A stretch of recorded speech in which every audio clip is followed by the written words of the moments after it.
Get our stretches in here. Okay, ladies and gentlemen, welcome back to another video. Thank you for tuning in. If this video is posted consecutively, the other videos, I just filmed 2 other ones. One's a 5-year from now, so hopefully it won't be posted consecutively. But I might be looking like I'm wearing the same clothes day in and day out, and I can assure you I might be. But this is the same day, so still potential to get changed into a different ensemble tomorrow. This next video I wanted to film, today's video, is about kind of freestyling this right now. But it's about finding a little bit of separation and grounding in yourself as opposed to from what you perceive other people to see you as. If that doesn't make too much sense, hopefully we can clarify a little bit. But what I mean by that is often I've found, at least with my experience, I have tended to identify myself and how I feel about myself and how I see myself with how other people have defined me.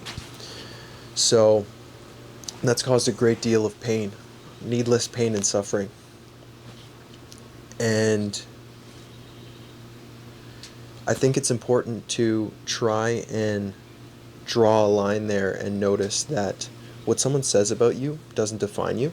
It doesn't make you whatever they're describing. It really just reflects their state of consciousness and where they're at. And I think very often a lot of people are operating from a state of unconsciousness, as am I, very often. It's something I'm trying to focus more on now, becoming more conscious, becoming more present, and really just aware, not getting swept up in patterns and beliefs and identity stuff when I feel threatened or whatever. But it's very difficult. And I think that's more when people say something that seems or feels hurtful and seems like a judgment, often that's just coming from a reflection of their own consciousness, of their own psyche, of their own mind and emotions. It doesn't define you. So it's really important, I think, to have that line there and remember that. And the more you can remember that, the less you're going to get caught up in their stuff. The less you're going to get caught up into a fight with them, causing more needless pain and suffering. Always got to say that with a smile. Needless pain and suffering.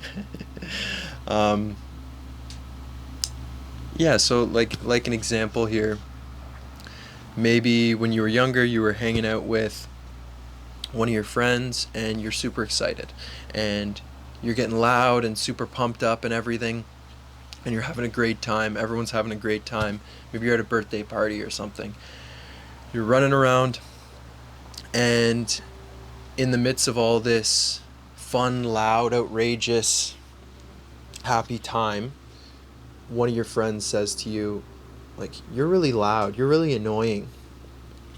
And you internalize that. You take that as like, oh wow, this is how people see me. People think I'm annoying. I must be really annoying. Or people must not like me. And you can internalize that and take that in as part of your identity, which is going to result in a lot of pain, right? If you're not aware. And you can carry that for a large part of your life. You can carry that your whole life, potentially. But is that the truth? No, that's just a subjective opinion about something that was happening. And maybe that's because that person who said that to you, who defined you as annoying, maybe they were yelled at. Maybe one time they felt free like you were acting, right? Carefree, loud, open, happy. And maybe they were told that they're annoying. So now that seems like a threatening thing to them. It's like, oh, you can't be like that because I couldn't be like that. And I think an interesting perspective I've picked up on this too is that I think a lot of things actually deeply come from love and a place of love. And it might not be necessarily that you're having fun and I couldn't have fun, so you're annoying. No, I don't like how you're acting. But maybe more that I tried to be like this and I got hurt. So I don't want you to be like this and get hurt, right? Like coming from a place of love and protection. I don't want you to be like this and get hurt like I did. So I'm trying to prevent you from being annoying by taking a shot at you here so you're not annoying, so that you don't get hurt in the future. But ironically, that kind of causes the pain you're trying to prevent. But I think this is a really helpful and interesting perspective to have more compassion and empathy for people when they do seem to be more angry or hurtful towards you. To understand that I think innately everything comes from a place of love. And times like these, it's very important, again, like I was saying previously, to define that as separate from you and understand that their statement of you being something is just their judgment. It's a projection of their mind, where they're at, and it has nothing to do with you. And you really want to be conscious with this, be aware of this, so that you don't get caught up into a back and forth that's just going to result in even more pain, right? Because the more we let these cycles play out, the more pain that I think ends up occurring. With that, it's like, no, you're annoying, or you're intolerant, or you're mean, or whatever, and then it just goes back and forth, right? And then people's egos are getting hit, and they're in a state of fear, so they're in a state of attack, and further lack of consciousness, which just kind of further perpetuates the whole cycle. So, like I was saying previously, I think it's an important time to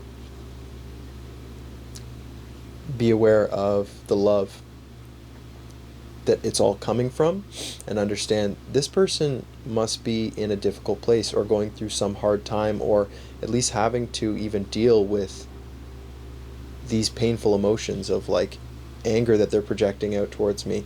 I have compassion for them. I have empathy for them. I have care and understanding that it must be difficult that they're going through this, and I know that this isn't about me, it's about them. And maybe even use your own discretion, but maybe even try and check in with them and help them, right? Make sure they're okay, because again, this stuff that people project is almost always about them in one way or another. So yeah, I think it's important to just have compassion for people, define it as separate from yourself, keep yourself grounded, know who you are, and try and reassure yourself of who you are, especially